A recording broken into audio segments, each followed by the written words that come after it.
Question का है हमारा, व्हाट वाज गोंडवाना लैंड। अगर ये चैप्टर आप पढ़े होंगे तो आपको पता होगा कि गोंडवाना क्या है भैया। तो ये गोंडवाना लैंड क्या था इसके बारे में आपको बताना है। देखो एकदम आसान भाषा में क्या है भैया कि Gondwana land was a very large land mass that existed millions of years ago.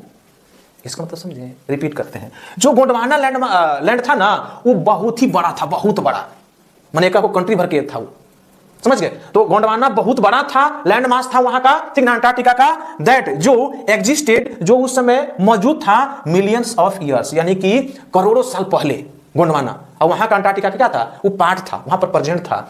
India, Africa, Australia, South America, ठीक ना, and Antarctica were once part of Gondwana land.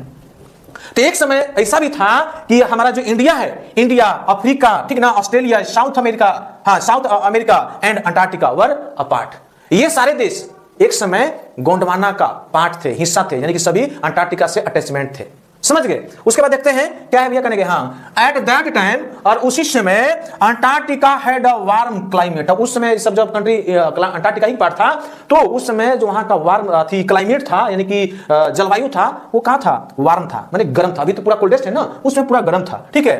With forest, और गर्म के साथ साथ वहां जंगल भी थे, माने पेड़ पौधे थे उस समय, ठीक ना, नदियां थी एंड एनिमल्स, और उस समय कुछ जानवर भी थे। यही है गोंडवाना लैंड मास या गोंडवाना लैंड की बात की जाएगी। आराम से लिख दो, कोई दिक्कत नहीं।